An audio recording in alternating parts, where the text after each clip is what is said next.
இப்போ திருச்சி ஸ்டேஷனை வைக்கிறாங்க. அந்த ஸ்டேஷனை வைக்க போகும்போது எதிர்நிலையான அலைகள் வந்து இது கெட்டு போகுது. அப்ப நீங்க எதை எடுத்தாலும் கரபுரா கரபுரான்னு பேச. நீங்க இந்த நல்ல குணத்துல இவன் வேதனைப்படுறத எண்ணீங்க, இந்த உணர்வு ரெண்டும் சேர்த்து இந்த நல்ல குணத்தோட பிணைஞ்சிருது.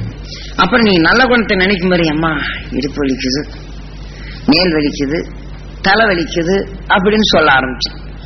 ஒரு பாலுக்குள் விஷம் பட்டால் எப்படியோ இந்த நல்ல குணத்துக்குள் நமக்குள் பட்டுறது.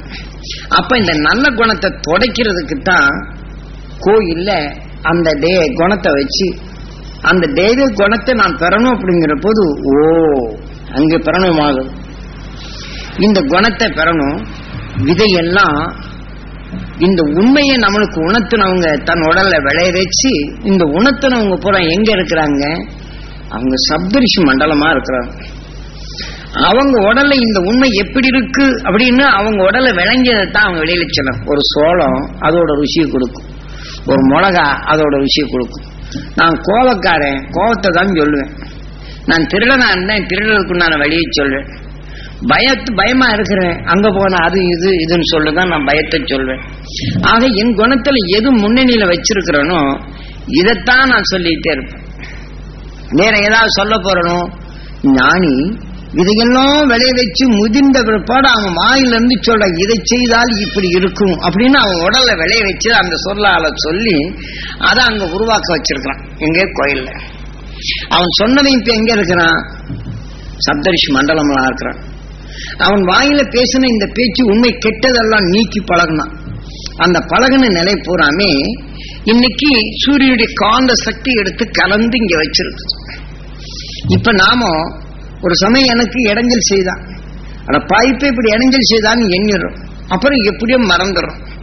அப்புறம் ஒரு 10 வருஷம் கழிச்சு தினேதன் வந்த உடனே என்னப்பா உன் நண்பன் இந்த மாதிரி நான் பார்த்தேன், அவனா ஐயோ இப்ப எனக்கு இது தொல்லை கொடுத்தான்னு சொல்லி அன்னைக்கு வந்த வேகம் வருது.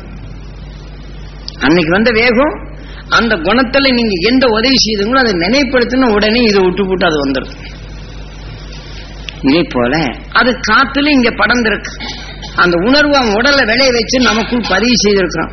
அதை நினைப்படுத்தின உடனே சுவாசிச்சு உயிரில பட்டு இந்த உணர்வு உடலை இயக்கி என் சொல்லால வெளியிட.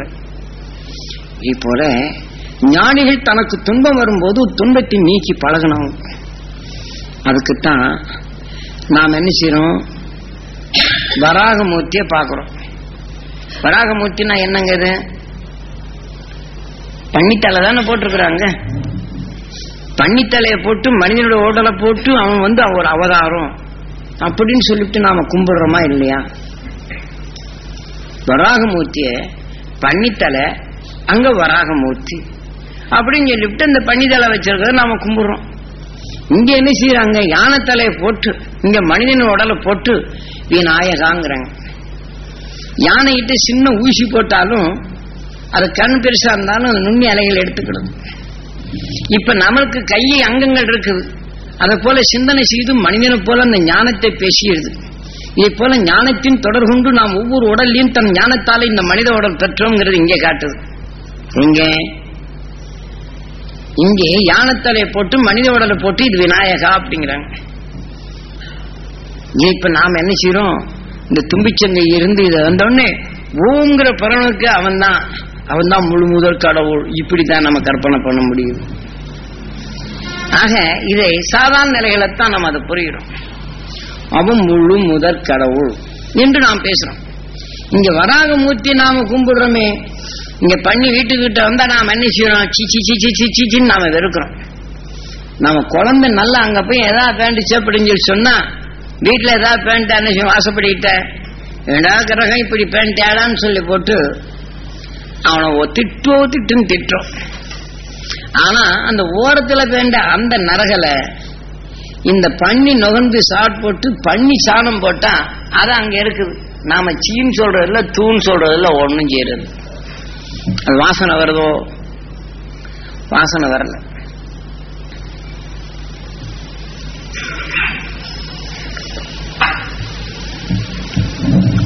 இந்த வராகமூர்த்தி ஏன் நம்மளுக்கு கொடுத்தாங்க அப்படின்னு நம்ம முதல்ல தெரிஞ்சுக்கணும். டிச்சி எவ்வளவு நாத்தமாகுது, அதுல என்ன செய்யுது? அந்த நாத்தத்தை அது நினைக்கல. நாத்தத்துக்குள்ள ரொம்ப ரொம்ப வாசனை கம்மியா இருக்கிறது என்ன செய்யுது, அது வாசனையில நுகருது. அதை நுகர்ந்து அதை கண்டுபிடிச்சு எடுத்துருது. நீங்க நாத்தமா இருக்கிற பொருள்ல நீங்க போட்ட பருப்பை போட்டு நீங்க மோந்து நீங்க எடுத்துருங்க பார்க்கலாம், முடியுமோ? சீமெண்ணை பட்டுச்சுன்னா ஐயே சீமெண்ணை எப்படின்றோம். அந்த நல்ல பருப்பு அதோட கலந்துருச்சுன்னு சீமெண்ணுங்கிறோம். ஆனா அதே சீமெண்ணை அதே ரொம்ப நாத்தமா இருந்தாலும் கூட நினைச்சது அதை என்றதில்லை, அதுக்குள்ள இருக்கிற நல்லது நுகருது. இப்படி இந்த நம்ம உயிர் இந்த பண்ணி உடலா இருக்கும்போது அதில் எடுத்துக்கொண்டு இந்த உணர்வின் சத்து கெட்டதை எண்ணாதபடி நல்லதனுடைய நிலைகள் சுவாசிச்சு இந்த உணர்வின் சத்தை தன் உயிருக்குள் சேர்த்து ஓம் பிரணவமாகி அந்த சக்தியை தனக்குள் அதை சேர்த்து வச்சிருக்கு. அப்ப அந்த பண்ணி உடல்ல இருக்கும்போது நாம சேர்த்துக்கொண்ட நிலைதான் இப்ப நாம பேசுறோம். வாசனையான பொருள் நிறைய இருக்குது. அதுல இருக்கக்கூடிய இப்ப தேள் கொட்டினா எப்படி ஜிர்ரு மேல ஏறி போதோ, ஒரு வாசனையான பொருளுக்கு சீக்கிரம் வாசனை கொடுக்கணும்னா அந்த விஷயம் இருக்கணும். அப்பதான் கொட்டின உடனே அந்த வாசனை உடலுக்குள் வேகமா கொண்டு காட்டும். இந்த மாதிரி இப்ப நாம சுவாசிக்கிறோம் அப்படின்னு சொன்னா அதான் ஆதிசேஷன். யாரு ஆதிசேஷன்ங்கிறது விஷம். பாம்பு மேல படுத்திருக்கிறான் சூரியன்.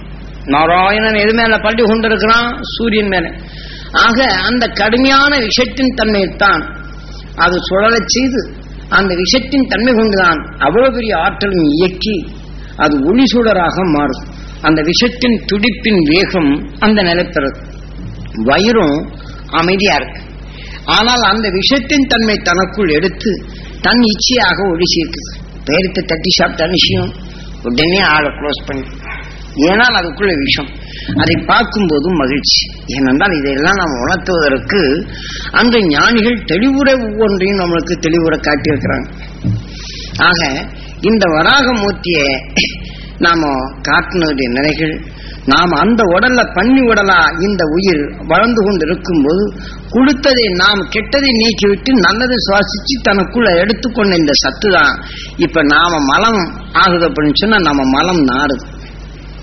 கெட்டதை நீக்கிவிட்டு நம்ம உடலை நல்லதாக்கக்கூடிய சக்தியை உல்டா பண்ணி வருது. அதுல சேர்த்துக்கொண்ட அந்த வேணை அது எல்லா உடலையும் கலந்து கலந்து கலந்து கெட்டதை பூரா நீக்கிட்டு உள்ளுக்கு நல்லது சிந்திக்க செய்யுது. இப்ப சொல்றது அர்த்தமாதுங்களா? இப்படி செய்து வந்ததுதான் ஏகாதேசி அன்னைக்கு, வைகுண்ட ஏகாதேசி அன்னைக்கு காட்டுவாங்க. நாம விளையாட்டுலையும் கூட நாம வாழ்க்கையில் என்ன செய்வோம், இன்னைக்கு நாம் வாழ வேண்டும் என்று எண்ணுவோம். தவளை என்ன செய்யுது, வண்டை விழுங்குது. வண்ட பாம்பு என்ன செய்யுது, தவளை விழுங்குது. இதை அனைத்தையும் சேர்த்து பிராந்து விழுந்தது. இது ஒன்று ஒன்று கொன்று சாப்பிடும்.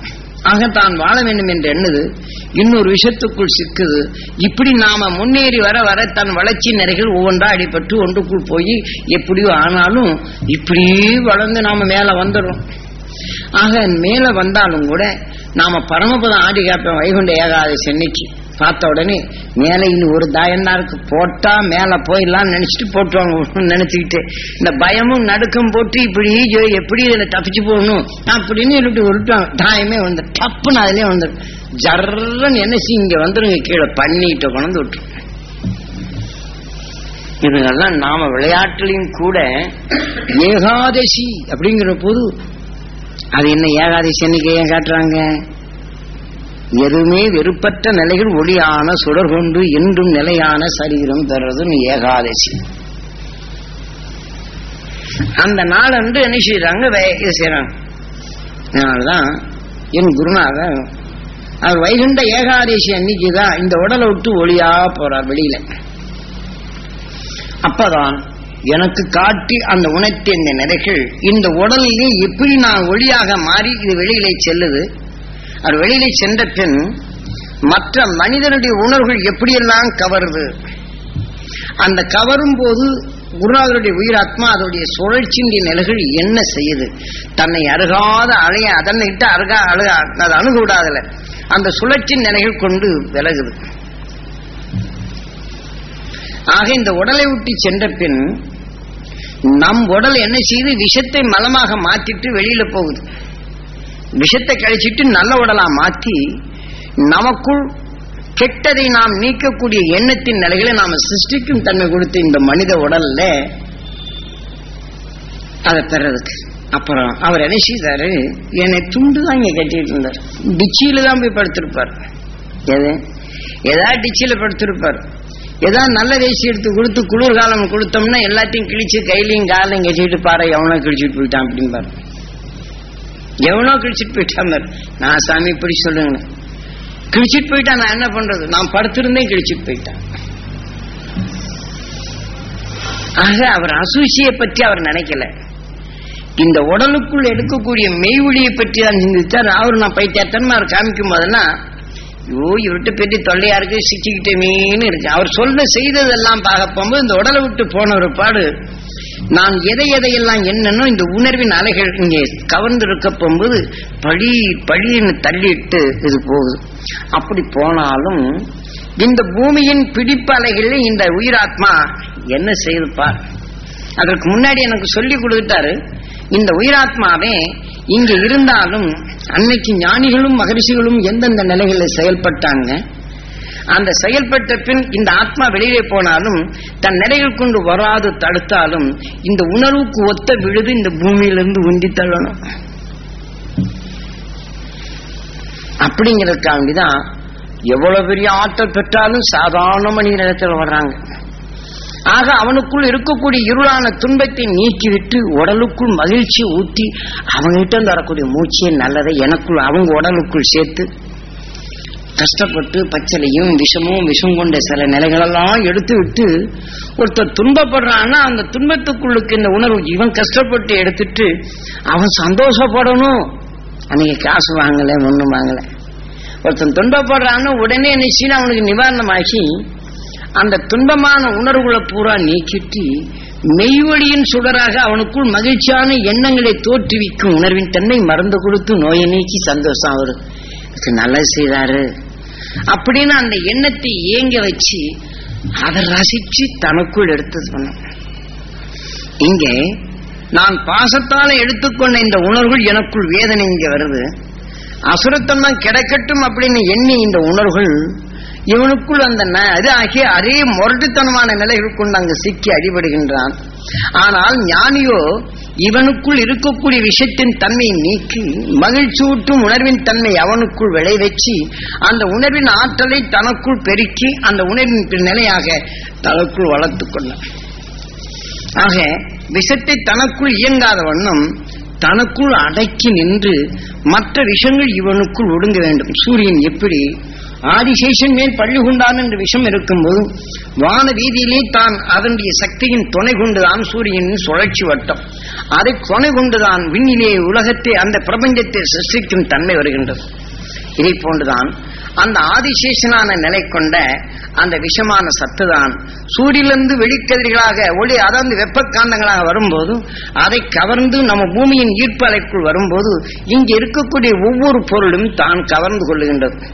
நீங்க நல்லது நினைத்தாலும் பேசிய உணர்வுகள் அங்கே இருக்கும், கெட்டதை பேசினாலும் அது அந்த காந்த அலைகள் தனக்குள் கவர்ந்திருக்கும். ஆனால் வெப்பகாந்தம் தனக்குள் கவர்ந்து கொண்டாலும் என் உடலுக்குள் உயிரிலே பட்டு பிரிந்த பின் இந்த உணர்வின் வெளியே விஷத்தின் துணை கொண்டுதான் வேகமாக பலரச் செய்து எனக்குள் அதை இயக்கி காட்டும். விஷம் இல்லை என்றால் இயக்க முடியாது. விஷம் குறைவா இருக்கக்கூடிய நிலையில மந்தமா உட்கார்ந்துட்டு இருக்க வேண்டியது.